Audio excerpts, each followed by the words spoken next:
चलिए सीधा लेकर चलते हैं आपको पटना, जहां पीएम मोदी की जनसभा है और कुछ देर में तो पीएम बोलेंगे, लेकिन फिलहाल वहां पर नीतीश कुमार क्या कुछ कह रहे हैं, आइए सुनते हैं। और उसमें कितना काम सब जगह हो रहा, एक एक काम तो इन्होंने जो देश के लिए तो किया ही है और बिहार के लिए भी हर चीजों में। और आप समझ लीजिए अब कितने नए मेडिकल कॉलेज का काम हो रहा, एक एक क्षेत्र में काम, हर जगह का काम। और अब आप जान लीजिए पटना का एयरपोर्ट अब किस तरह से विकसित हो रहा है। और सिर्फ पटना ही एयरपोर्ट नहीं, इसके बगल में बिहटा एयरपोर्ट का भी निर्माण होगा और बेहतर ढंग से। तो लोगों को कितनी सहूलियत होगी हर क्षेत्र में। तो जिस प्रकार से आपने बिहार के लिए काम किया है, बिहार के लोग कभी भूल नहीं सकते। तो आज चुनाव के अवसर पर आए हुए हैं, आप सब लोगों से अपील करने आए हुए हैं।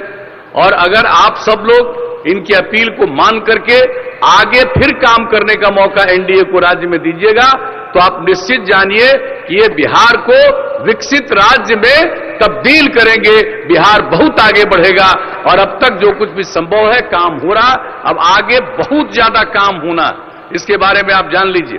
हर तरह की सुविधा, सिर्फ बिजली की सुविधा नहीं, स्वच्छ पानी की सुविधा, एक एक तरह की सुविधा हर तरह से। और अगली बार जब मौका मिलेगा तो एक एक चीज पर, एक एक चीज के साफ सफाई पर ध्यान दिया जाएगा, ताकि किसी भी प्रकार से पर्यावरण पर कोई संकट नहीं उत्पन्न हो। तो इसलिए हम तो आए हैं, हम सब लोग यहां पर आए हैं आदरणीय प्रधानमंत्री जी को सुनने के लिए। हम तो यही अपील करेंगे कि आप सब उनके आह्वान पर आप एनडीए को विजयी बनाइएगा, भारी बहुमत से विजयी बनाइएगा। और इन्हीं शब्दों के साथ आप सब लोग जो आज के इस कार्यक्रम में उपस्थित हुए हैं, मैं आप सब लोगों का भी, आप सबको हृदय से धन्यवाद देता हूं, आप सबका अभिनंदन करता हूं। और इन्हीं शब्दों के साथ पुनः मैं प्रधानमंत्री जी को धन्यवाद देते हुए, इनका अभिनंदन करते हुए अपनी बात समाप्त करता हूं। बहुत बहुत धन्यवाद। चलिए अब बात करेंगे गया के अतरी के मेहमदपुर बूथ की, जहां मतदाताओं का उत्साह देखते ही बन रहा है। महिलाएं अपने बच्चों को गोद में लेकर मतदान करने पहुंची हैं और इसका जायजा लिया है न्यूज 18 संवाददाता अरुण चौरसिया ने। शहरों की अपेक्षा ग्रामीण क्षेत्रों के मतदाता ज़्यादा उत्साहित हैं। यही वजह है कि आप देख सकते हैं कि लंबी कतारें ग्रामीण क्षेत्रों में दिख रही है। इस समय हम लोग हैं मेहमदपुर कन्या प्राथमिक विद्यालय में, जो अतरी विधानसभा क्षेत्र में आती है। और आप देख सकते हैं कि पुरुष और महिलाएं लंबी कतार में पंक्तिबद्ध होकर खड़े हैं और अपनी बारी का इंतजार कर रहे हैं। हम बात करते हैं कुछ यहाँ के वोटर से। अच्छा आप बताइए, जो इस बार क्या मुद्दा है लोगों का? मुद्दा तो सरकार जो काम कर रही है उस हिसाब से ठीक है मुद्दा है। जी जी, क्या चाहते हैं वोटर, जो कैसा उनका जनप्रतिनिधि हो? जनप्रतिनिधि तो बहुत अच्छे हैं। तो कुछ और महिलाएं भी हैं, आप देख सकते हैं कि महिलाएं पंक्तिबद्ध हैं और कई महिलाएं हैं जो अपने छोटे बच्चों को लेके यहाँ आई है। तो बच्चा को साथ लाए, यानी वोट देना जरूरी मानते हैं? हाँ जरूरी मानते हैं। क्यों जरूरी होता है वोट देना? जरूरी यही है कि सरकार को अपन जौन सरकार रहेगा वो जनता लोग के सेवा में लगल रहेंगे। जी जी। तो कई मतदाता हैं जो यहाँ वोट कर रही है और ये ग्रामीण क्षेत्र है। ग्रामीण क्षेत्रों में जो उत्साह है मतदाताओं का वो काफ़ी ज़्यादा है। यही वजह है कि यहाँ सुबह से ही लंबी कतारें हैं। सहयोगी विपिन के साथ अरुण चौरसिया, न्यूज 18 गया। चलिए लेकर चलते हैं आपको पटना। प्रधानमंत्री नरेंद्र मोदी क्या कुछ कह रहे हैं अपनी जनसभा में, आइए सुनते हैं। वैभवशाली भूमि के प्रणाम करीत भयो, महान सम्राट अशोक, विश्वगुरु चाणक्य, महान गणितज्ञ आर्यभट्ट और गुरु गोविंद सिंह के ई गौरवशाली धरती पर अपने सबके अभिनंदन करीत हुए बिहार के मुख्यमंत्री और भावी भी मुख्यमंत्री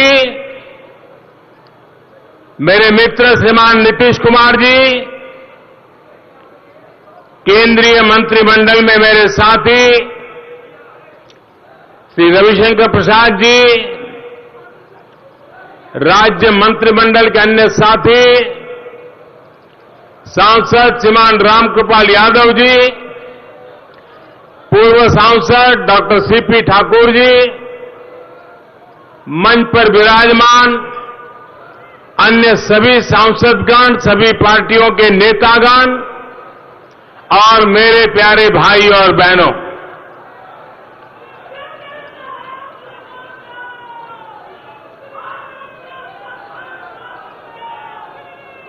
पटना, नालंदा और दूसरे जिलों के अलग अलग क्षेत्रों से पधारे आप सभी साथियों और जो हजारों साथी डिजिटल माध्यम से जुड़े हैं, सभी को मेरा आदरपूर्वक प्रणाम। हर बार की भांति इस बार भी आपका स्नेह और आपका जोश इस मैदान में ही नहीं बल्कि पूरे बिहार में संदेश दे रहा है, पूरे देश में संदेश दे रहा है। मेरा आज दूसरी बार बिहार आना हुआ है। मैं जहां गया हूं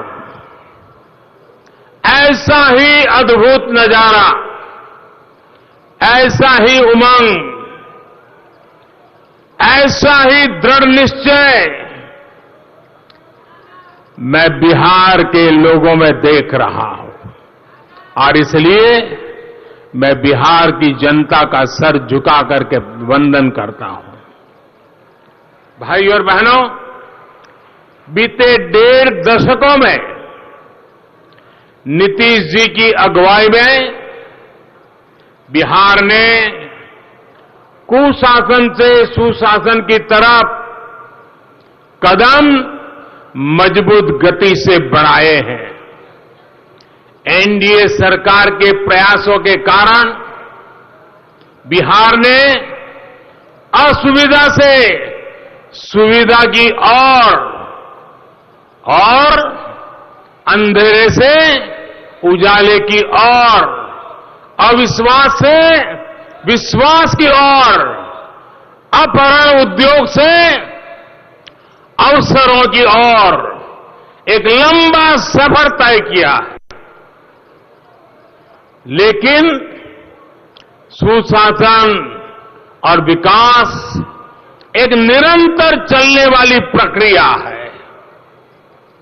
जब एक सुविधा सामान्य जन तक पहुंचती है तो फिर उससे भी ऊपर की सुविधा के लिए आकांक्षा बढ़ती है। बीते सालों में देश और बिहार के युवाओं की यही आकांक्षा और अपेक्षा बढ़ी है। जो कभी वंचित था, अभाव में था, निराश था, वो अब आकांक्षी बन गया है। ये बिहार की और एनडीए सरकार की बहुत बड़ी कामयाबी है और इसके लिए मैं नीतीश जी को बधाई देता हूं। भाई और बहनों, अटल जी कभी कहते थे कि बिहार में बिजली की परिभाषा ये है कि जो आती कम है, जाती ज्यादा है। लालटेन काल का अंधेरा अब छट चुका है, लेकिन बिहार की आकांक्षा अब लगातार बिजली, एलईडी बल्ब की है। पहले अस्पताल में एक डॉक्टर का मिलना मुश्किल था, अब जगह जगह मेडिकल कॉलेज और एम्स जैसी सुविधाओं की आकांक्षा है। पहले गांव-गांव में मांग थी कि किसी तरह खड़ंजा बिछ जाए, अब हर मौसम में बनी रहने वाली चौड़ी सड़कों की आकांक्षा है। पहले सामान्य रेलवे स्टेशन भी एक सपना थे, अब स्टेशन तो आधुनिक सुविधाओं से जुड़े ही रहे, नए नए रेल रूट शुरू किए जाएं, इसकी भी आकांक्षा है। भाइयों और बहनों, बिहार के गरीब की आकांक्षा, बिहार के मध्यम वर्ग की आकांक्षा कौन पूरी कर सकता है? वो लोग जिन्होंने बिहार को बीमार बनाया, बिहार को लूटा, क्या वो ये काम कर सकते हैं? जिन लोगों ने सिर्फ अपने परिवार के बारे में सोचा, बिहार के एक एक व्यक्ति के साथ अन्याय किया, दलितों, पिछड़ों, वंचितों का हक भी हड़प लिया, क्या वो लोग बिहार की उम्मीदों को समझ भी पाएंगे? साथियों, आज बिहार जो चाहता है, बिहार के लोग जो चाहते हैं, वो एनडीए के लिए संकल्प पत्र की तरह है, शपथ पत्र की तरह है। आज बिहार के शहरों को बिहटा जैसा नया और आधुनिक एयरपोर्ट चाहिए। पहले महात्मा गांधी सेतु की स्थिति सुधारने की मांग होती थी, अब पूरे राज्य में ऐसी सुविधाओं की मांग होती है। पहले गंगा जी की स्वच्छता एक बहुत बड़ा विषय था, अब गंगा जी का पानी तो साफ हुआ ही है, यहां पटना में रिवर फ्रंट भी बन चुका है।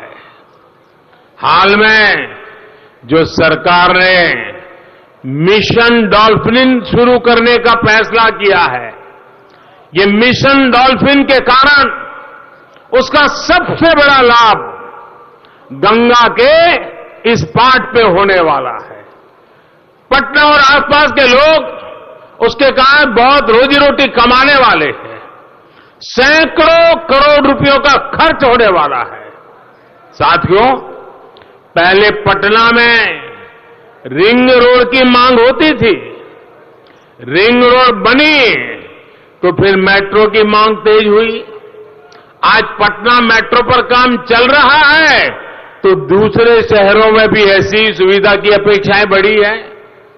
आज पटना सहित बिहार के सभी शहरों में सड़क, पानी और सीवर जैसे बुनियादी मुद्दों पर तेज गति से काम किया जा रहा है। गंगा जी में गिरने वाले गंदे नालों का पानी ट्रीट करने के लिए, साफ करने के लिए आधुनिक ट्रीटमेंट प्लांट भी लग रहे हैं।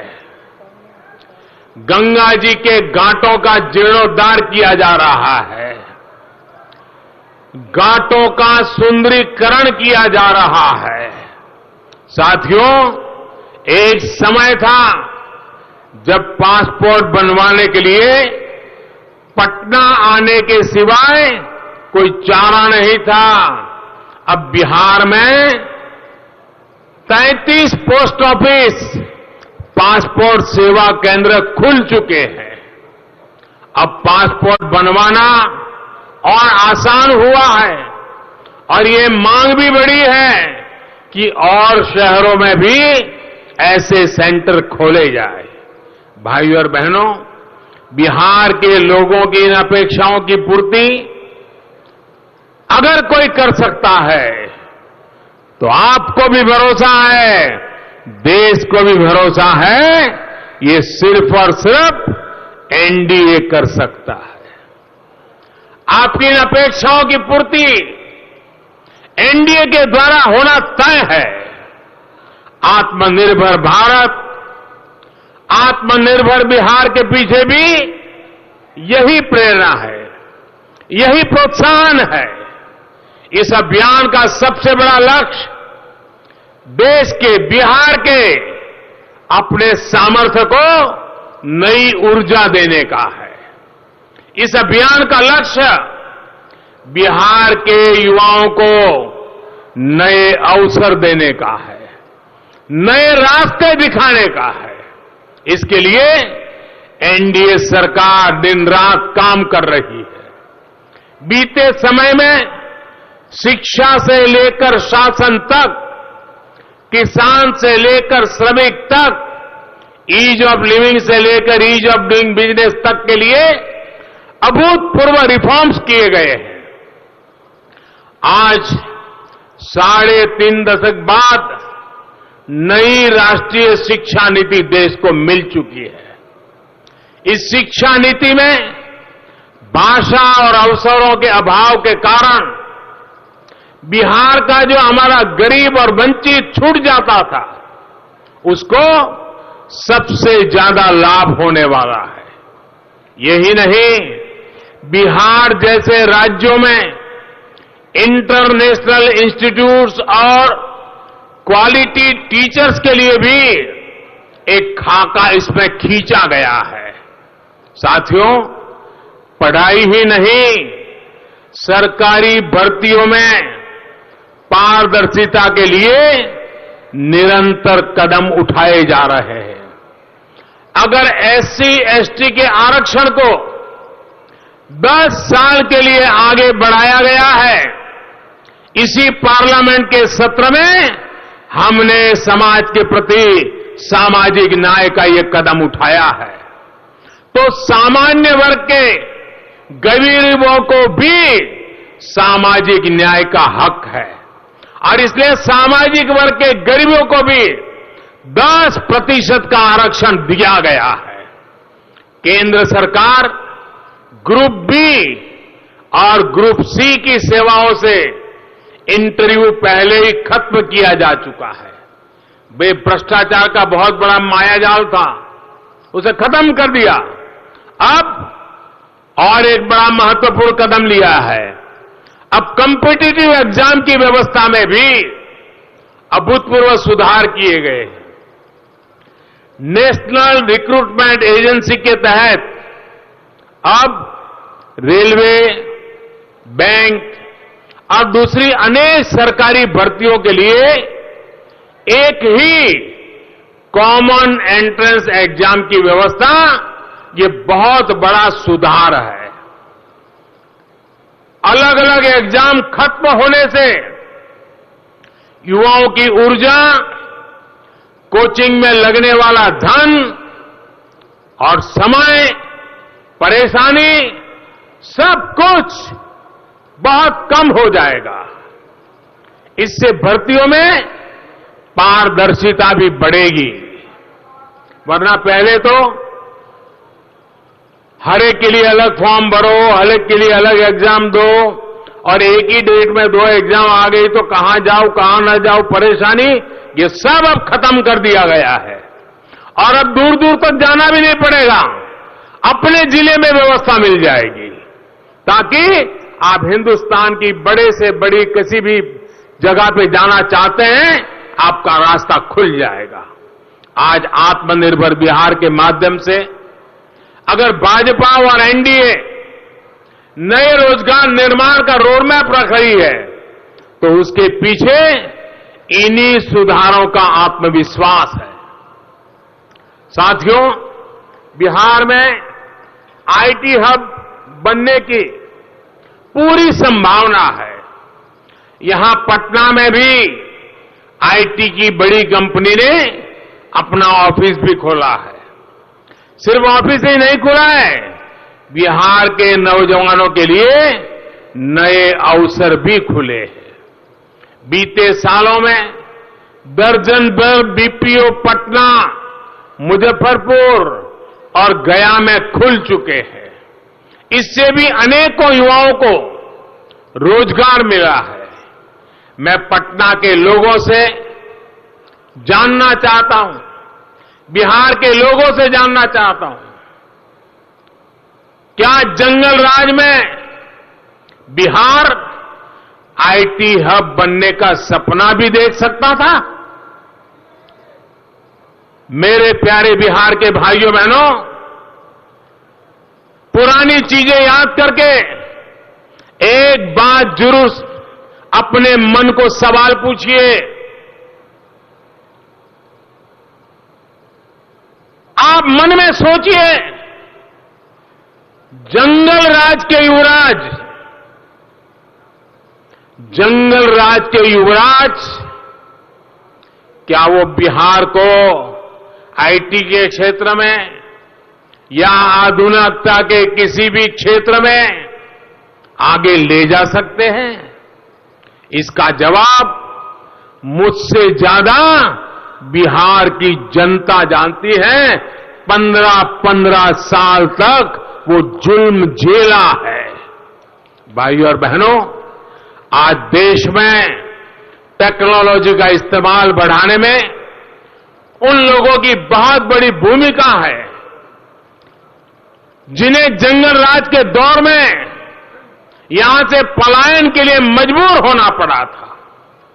आज जब देश में एक नई टेक्नोलॉजी की क्रांति आ रही है, तो बिहार का युवा अपने घर पर रहते हुए भी बहुत बड़ी भूमिका निभा सकता है। साथियों, आज एनडीए सरकार का जोर है कि सरकारी सेवाओं, अरे आपका उत्साह मुझे मंजूर है भैया, मेरी आपसे प्रार्थना है, अभी काफी दिन काम करना है। साथियों, आज एनडीए सरकार का जोर है कि सरकारी सेवाओं और सरकारी सुविधाओं से कोई क्षेत्र या कोई व्यक्ति छूट न जाए। इसके लिए ज्यादा से ज्यादा टेक्नोलॉजी का उपयोग किया जा रहा है। पटना में ही शहरी गरीबों को 28,000 पक्के घर टेक्नोलॉजी के उपयोग से स्वीकृत हुए हैं। आज सैलरी हो, पेंशन हो, प्रमाण पत्र हो, स्कॉलरशिप हो, सब्सिडी हो, टैक्स हो, ऐसी सैकड़ों सुविधाएं, हर जानकारी आपके फोन पर उपलब्ध है। पूरी सरकार आपकी हथेली में है। बिहार में गांव में खुले 34,000 कॉमन सर्विस सेंटर्स, ये सुविधाएं सामान्य नागरिक को दे रहे हैं। आज व्यापार कारोबार के लिए भी ज्यादातर परमिशन ऑनलाइन कर दी गई है। सिंगल विंडो की सुविधाएं दी जा रही है। अभी सरकार ने एक और योजना शुरू की है, जिसे यहां एनडीए सरकार बनने के बाद लागू करने की पूरी तैयारी है। ये योजना है स्वामित्व योजना। स्वामित्व योजना के तहत ड्रोन टेक्नोलॉजी से गांवों में जमीन की, घरों की, प्रॉपर्टी की मैपिंग हो रही है। एक बार मैपिंग होने के बाद लोगों को जमीनों का, घरों का प्रॉपर्टी कार्ड भी दिया जा रहा है। ये प्रॉपर्टी कार्ड मिलने के बाद आपको अनेक झगड़ों से मुक्ति मिलेगी। बैंकों से कर्ज आसानी से मिलेगा। साथियों, टेक्नोलॉजी के माध्यम से कैसे समाज के हर क्षेत्र, हर व्यक्ति को तेजी से लाभ सुनिश्चित होता है, ये कोरोना काल में भी देखने को मिला है।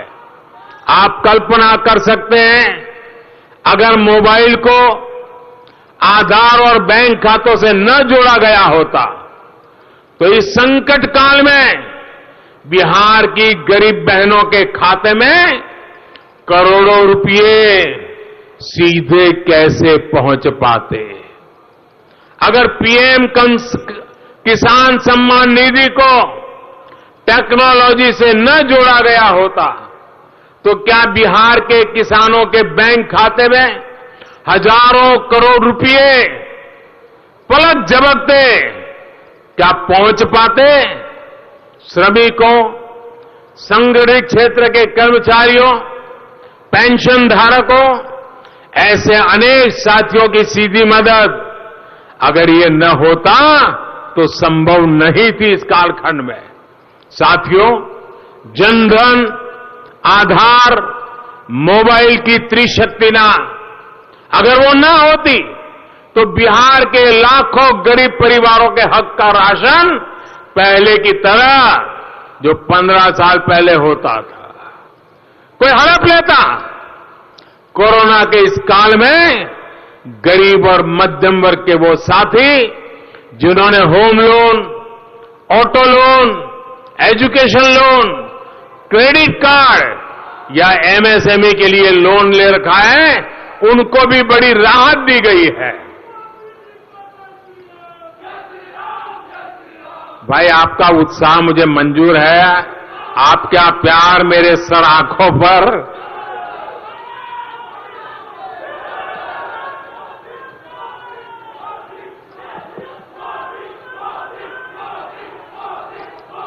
आपका प्यार मेरे सर आंखों पर। मेरे प्यारे भाई बहनों, ऐसे साथी जो पहले नियमित रूप से किस्त चुका रहे थे, लेकिन कोरोना के कारण वो ऐसा नहीं कर पाए, उनको ब्याज में राहत दी गई है। ये काम भी टेक्नोलॉजी के उपयोग से पूरी पारदर्शिता के साथ तेजी से किया जा रहा है। भाई और बहनों, कुछ देर पहले मैं रविशंकर जी से चर्चा कर रहा था, उन्होंने भी बड़ी अच्छी जानकारी मुझे दी है। लॉकडाउन के दौरान जब बैंक या एटीएम जाना मुश्किल था, तब डाक विभाग ने बिहार के 23 लाख बड़ी आयु के साथियों को घर बैठे बैंक से लेन देन की सुविधा दी है। कुछ साल पहले तक भारत में मोबाइल फोन चलाना, इंटरनेट चलाना सिर्फ साधन संपन्न लोगों का ही विषय माना जाता था। आज गरीब से गरीब के पास भी, दलित हो, वंचित हो, पिछड़ा हो, समाज के हर वर्ग के युवाओं के पास अपना मोबाइल फोन है। सिर्फ मोबाइल फोन ही नहीं है, कॉल करना और इंटरनेट चलाना इतना सस्ता है। ये भी एनडीए सरकार की ही देन है। भाइयों और बहनों, निरंतर आगे बढ़ना, नए आयाम तय करना ही विकास है। अब देश के, बिहार के गांवों के करोड़ों साथियों को गांव में तेज इंटरनेट चाहिए। 1000 दिनों के भीतर 1000 दिनों के भीतर गांव-गांव ऑप्टिकल फाइबर पहुंचाने का अभियान भी बिहार से ही शुरू हो चुका है। लक्ष्य ये है कि बिहार के गांव-गांव में ये काम आने वाले कुछ महीनों में ही पूरा कर लिया जाए। इससे हर गांव में सार्वजनिक वाईफाई सेवा मिलेगी। प्राइमरी स्कूल, आंगनवाड़ी, आशा वर्कर और जीविका दीदियों को 1 साल के लिए मुफ्त इंटरनेट सुविधा दी जाएगी। इससे गांव में बच्चों की पढ़ाई, युवाओं की कमाई और मरीजों की दवाई के लिए अवसर ज्यादा बढ़ेंगे। भाइयों और बहनों, डिजिटल इंडिया के इस विस्तार से गांव और गरीब को सस्ता और प्रभावी इलाज देना भी आसान होगा और अस्पतालों में होने वाली परेशानियां भी कम होगी। टेलीमेडिसिन के माध्यम से घर घर इलाज पहुंचाना आने वाले दिनों में संभव होगा। टेक्नोलॉजी का उपयोग करते हुए हम नेशनल डिजिटल हेल्थ मिशन भी शुरू किया गया है। इसके तहत बिहार के सभी नागरिकों का हेल्थ रिकॉर्ड बनेगा। इससे गरीब को, मध्यम वर्ग के साथियों को अस्पतालों में लंबी कतारों में खड़ा होने की जरूरत नहीं रहेगी। इससे डॉक्टरों की, अस्पतालों की पारदर्शिता बढ़ेगी और गरीब मध्यम वर्ग को होने वाली परेशानी इससे कम होने वाली है। आयुष्मान भारत, जन औषधि केंद्र और एम्स जैसे आधुनिक मेडिकल संस्थानों के बाद इस योजना का भी बिहार के सामान्य नागरिकों को बहुत लाभ होगा। साथियों, केंद्र की ऐसी अनेक लाभकारी और जनहित की योजनाओं का बिहार को तेजी से लाभ मिले, इसके लिए नीतीश जी के नेतृत्व में यहां एनडीए को जिताना बहुत जरूरी है। अगर अटकाने, लटकाने और भटकाने वाले लोगों को, जंगल राज वालों को जरा भी अवसर मिलेगा तो जमीन पर इन योजनाओं को पहुंचाने में शायद मुश्किल हो जाएगा, असंभव हो जाएगा। अब याद रखिए, बिहार के सामने आज दो बड़े खतरे हैं। एक खतरा जो पूरी दुनिया के सामने है, उसे बिहार अछूता नहीं रह सकता है। पूरी मानव जात के सामने खतरा है और वो है कोरोना का है, जो आपके परिवार को बीमार कर सकता है। दूसरा खतरा बिहार को बीमार करने वाली ताकतों से है। अपने परिवार को, अपने बिहार को बचाने के लिए, बिहार को स्वस्थ और सशक्त बनाने के लिए आपको वोट इस बार भी एनडीए को ही मिलना चाहिए, ये मेरी आपसे प्रार्थना है। आपका जैसे मास्क पहनने से, 2 गज की दूरी रखने से आप अपने और अपने परिवार को बीमारी से बचा सकते हैं, वैसे ही आप अपने एक वोट से बिहार को बीमार बनाने से बचा सकते हैं। एनडीए यानी, मेरे प्यारे भाइयों बहनों, जब मैं एनडीए की बात करता हूं, इसका मेरा सीधा सीधा मतलब है भाजपा, जेडीयू, हम पार्टी और वीआईपी, इन चारों दलों के हर उम्मीदवार को भारी मतों से जिताना है। इसी आग्रह के साथ फिर से एक बार मैं आपका बहुत बहुत आभार व्यक्त करता हूं। मेरे साथ पूरी ताकत से बोलिए, भारत माता की, भारत माता की, भारत माता की। बहुत बहुत धन्यवाद।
बहुत बहुत धन्यवाद प्रधानमंत्री जी, आपके संबोधन से बिहार।